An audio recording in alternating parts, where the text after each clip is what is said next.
Hi, my name is Nathan, and today we're going to do a comic book review of Animal Castle, issue number 5, brought to you by Rated Comics. Let's get to this. We begin this issue in the early morning. All the animals along with Miss B wake up in the aftermath of their home being burned by the militia. The long nights. Many long nights of standing in the snow to make a point to President Silvio has caught up to them. Not to mention sleeping in many long nights and many nights without shelter in the blistering cold. One of the animals' hooves is frozen. From sleeping without a roof in the cold, of course. They have to stand her up to get her blood circulating again. The animals get her up and help her to walk to circulate her blood. The question comes up, how much longer do they have to sleep in the freezing cold and stand in the freezing cold to make their protest demanding free wood? Without shelter, they're not going to want to protest. Obviously, right? To stay warm, at the very least, one of the animals proposes they collect dead wood and make a fire in the old bread oven. It'll help those regain their strength, and the dog militia won't know any different. Everyone is on board with that, especially since everyone's allowed to use dead wood. Ms. B points out a flaw in that plan, saying that it'll be renouncing their oath. They are forbidding and collecting dead wood other than to bring it to the storehouse only. She reminds them that they are supposed to fight injustice, not break any laws. You already know they balked back at that, saying that the laws are unfair, and Silvio and the militia are just going to wait for the opportunity to treat them like criminals, outlaws, and to punish them. After some back and forth, Miss B is put in a very tough position where her character is tested. She compromises or caves in and tells the animals that it's okay to collect some deadwood, but just for a week. Caesar looks at her like this could be a costly mistake. Later on, she goes to collect deadwood. The dog follows her and calls her out on her selfish crime against all the animals in the castle. She responds with that she was going to bring the deadwood back to the storehouse. Of course, that's why you walked away from the Celeric fields without letting anyone know, says the dog. Number 1 tells number 2 to bite her. Initially, number 2 doesn't want to, but number 1 tells him that it's an order. Bite her. He bites her, and Miss B hears her scream from the distance.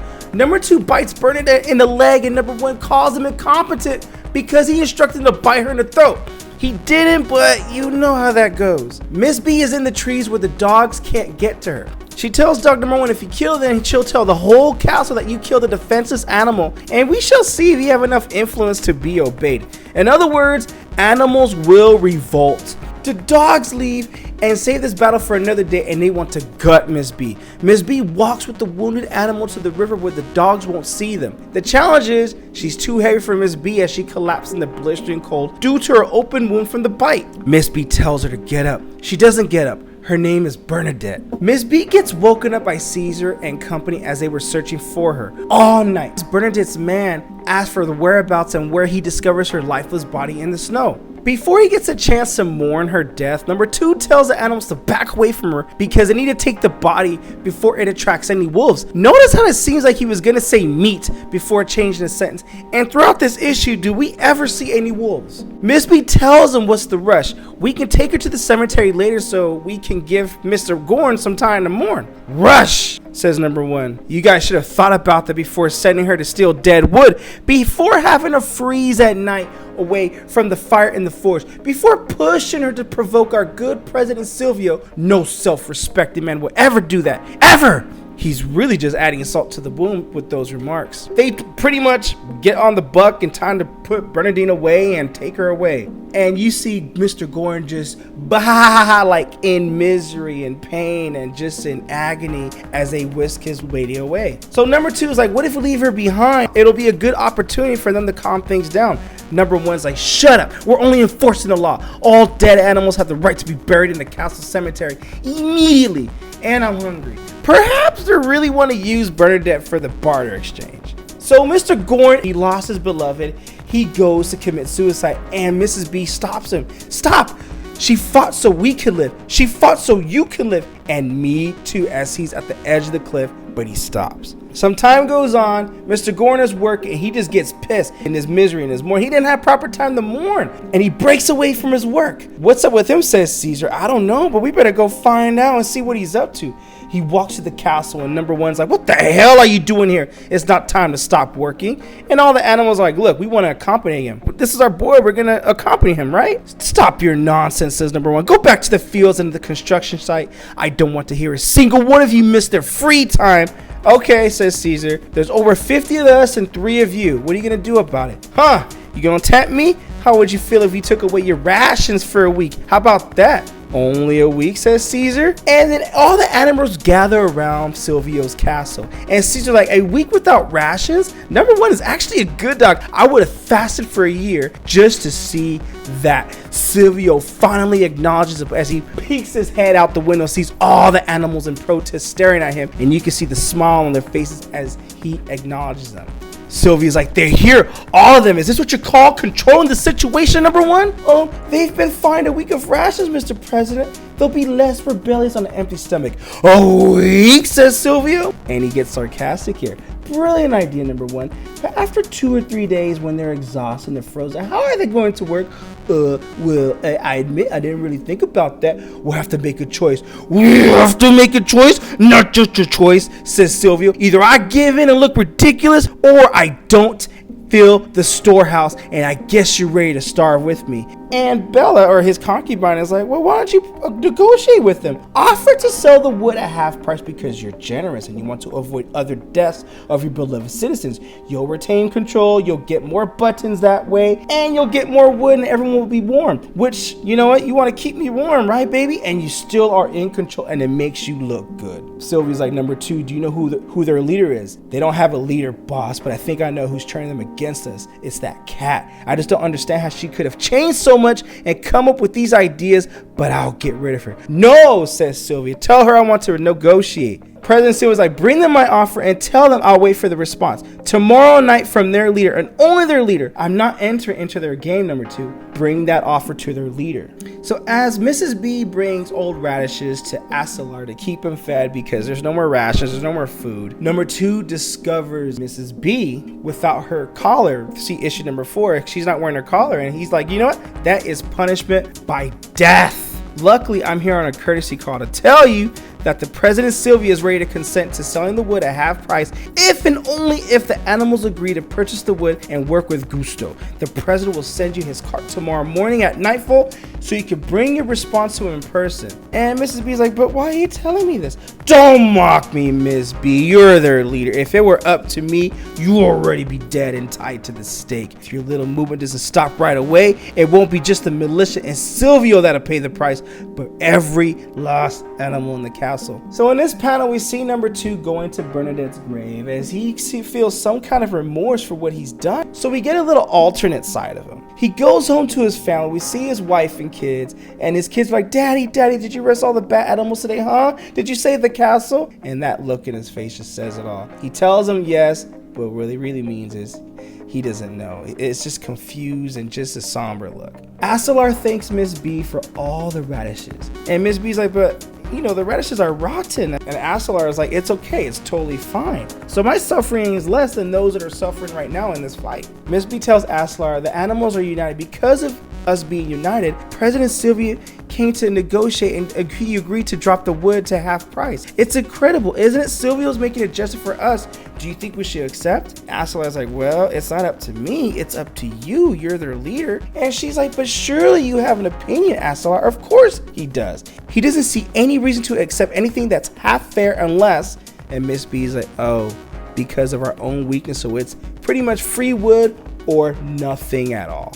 In the next panel right here, we see the animals meet and they have a discussion of if they should accept that offer. They go back and forth and they say, but Silvio, I mean, he is protecting us against the wolves, right? Everyone else is having their own opinions. The bell collars are horrible, but it is half price for the wood and we don't have to stand in the blistering cold for any longer, right? So they go to Mr. Gorin, like, what do you think? And Mr. Gorin's like, don't put me on the spot like that. Well, it's up to you to decide, Miss B. And Miss B's like, okay, well, it's not up to me to decide, but it's up to all of us. So we're all going to put a pause up and put a vote. So So who wants to take Silvio's offer? And we end that panel right there. We go into the next morning, the next nightfall, the cart arrives. Hear ye, and the pigs come to pick up Miss B and take her to President Silvio. They give her some rules to follow. So when you meet with President Silvio, you are never to come closer than 6 feet to him. Only speak when spoken to, stay seated on the back legs during the meeting, and do not get up until he ends the meeting. And of course, you leave walking backwards. Never turn your back on him. Never, huh? Says Miss B. And that smirk right there is like that emoji smirk that we all send in a text message. You guys know what I'm talking about. So at the castle, President Silvio makes a compelling grand speech. My heart bleeds when my fellow animals suffer, so I've decided to be magnanimous and cut the price of wood in half. And in exchange, all the animals will work extra hard, all of them as a reward for my generosity. No need to thank me or flatter me. I'm doing this for the good of the castle. And Miss B is like, well, there will be no point in doing that because all the animals have refused your offer. Even half the buttons per log is too high for us. The wood should be free for everyone. I don't want to cause any more embarrassment to you or put you in another embarrassing situation, President Sylvia, as she approaches him and she breaks the rules that the pigs pretty much explained to her previously. It's not fair to make the animals pay for free work for stocking up the wood for the storehouse. It needs to be free. I have to go, Mr. President. I have to work on the scaffolding, and as you know, we all have our part to play in the work for the castle. I wouldn't want to break any laws. Number one's like, how dare she? You know, this is let me have at her. President Silvio was like, yo, man, calm down. And he addresses Mrs. B. And for you, my dear, you had better start thinking about your position. If you continue to refuse my wood, you won't make it through the winter. And Miss B's like, if we continue, no one will make it through winter. The animals of the lower courtyard are ready for that.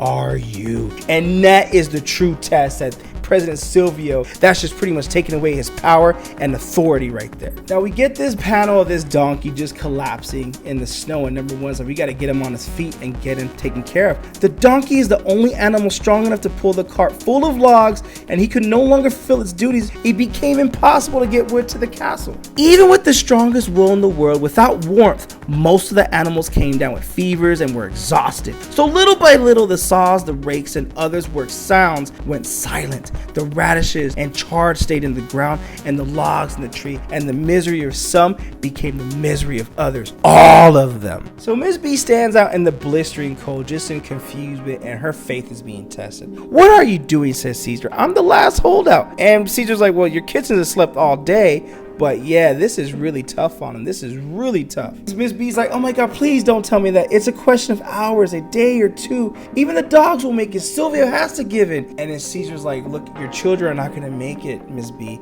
Even Silvio won't let this happen to their children. Is this really worth it? Your kittens need logs to stay warm, or else they won't hold up any longer with this cold. And Miss B is like, okay, I can pay with these 2 buttons, but if I go buy some wood, that means, yeah, this holdout is over. Forget Sylvia's negotiating of half off the wood. No, it's you're paying full price, if not more, and Sylvia's gonna inflict more damage and pain if we do this.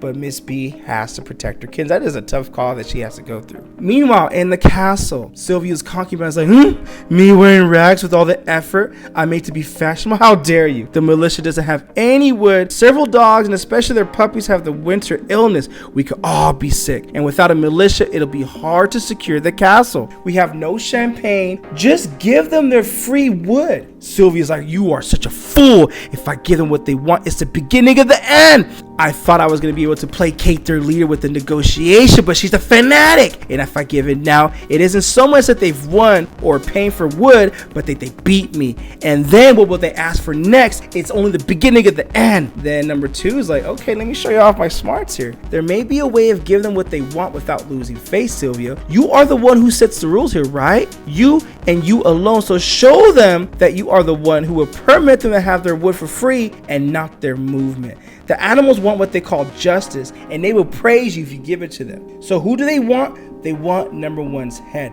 The dog who maimed theirs on the field, who ordered the death of their females, who put the collars on them. You terminate him, it'll make you look good, and you still remain in power. And you're the only one who can do that. And Silvio smiles because, yeah, he's right. I'm the only one that can do that. What's up, bro? So as Miss B is about to approach the chicken or the cock to buy some twigs with her buttons, right at that nick of time, right at the brink of darkness, a ray of sunshine came in, if you will. President Silvio comes in and makes a speech. But before he can make his speech, number one tells Miss B, you better go get your animals. Whether they're sick, dying, or dead, or alive, go get him here now. President Silvio has a speech to make. So as President Silvio makes his speech, dear brothers and sisters, animals, it is great humility that I say that I do not only consider myself your president and guide, but also your father. When you stand before me in the cold like a father, I respect your determination, but I must ignore your capriciousness for the sake of the castle. But like a father, I owe you justice. All the animals are listening. And as the guarantor of the castle justice, I order that as compensation for the crimes and errors committed, Wood will now be free. And the animals are like, yes, oh my God, praise him, yes, yes. But I also order that justice is done, and number one is to be tied to the stake for damage to the common good, brutality, and crimes against the people. Number one's like, what? Bruh, I was doing what you wanted me to do. I was following orders. Silence, traitor! And he maims him with his horns and kills him. And you see the red in the animals like something's about to overtake him. Some kind of vengeful darkness is all they see is red is going to overtake him. He's all yours, says President Silvio. Do with him what you please. And the animals are like, okay, I think we might. Miss B's like, no, don't do that. It's what they want. Leave him. Don't touch him. And Gore's like, don't touch. Get off of me. Get out of my way. And you see all the darkness and the animals turn dark as Miss B says no. And she's the only one with their vision still intact. She doesn't want to go about it this way. And the animals eat and destroy number one. And it turns out Bella was right. The idea of being able to get free wood re-energized the animals. They got their backs and their paws back to work. Little by little, the castle chimney started to smoke again, but victory was further away than ever. And that's where we end this issue. I don't know where to start. I mean, if this is a conclusion of this series, I might or may not be completely satisfied. Perhaps I was expecting a happy ending, and we didn't get a happy ending. But at the end of this, it feels like is this the true nature of things in the world today? I mean, I could see this in any scenario possible. It's manipulation at its best. Really good conclusion. It's just not what I was expecting, but you know what? It's just a really solid story. Actually, I think it's an amazing story the more I think about it. Perhaps I do hope they keep the story going in a new run of books. I mean, maybe not. I mean, I can relate to this where Miss B was standing about to buy some log, and if she did do that, it would just throw away the rebelling and everything behind it for a reason, because I was going through that when I was going through a litigious situation with the relative of mine. And at the end, I was losing every battle I was losing, but I did win the war at the end. I know that's not anything to do with comic books, but this relates to me with that story. And also, yeah, it's just funny how right at the end, where you think all hope is lost, a light does come through. But if you're not careful, this plot twist can happen. It's victory, but is it really victory? From my point of view, this story is definitely worth it to young adults and adults likewise. But with that being said, what you guys think of Animal Castle issue number 5, or if not the entire series if you follow this channel? Comment below, let me know. Also, link in description if you wish to add this comic book to your comic book collection. If you like the content we're throwing up, you know what to do. Don't be shy and don't be stingy. Here at Rated Comics, we do awesome comic book reviews, comic book related content with the occasional comic book giveaway. Thanks again for watching. Until next time.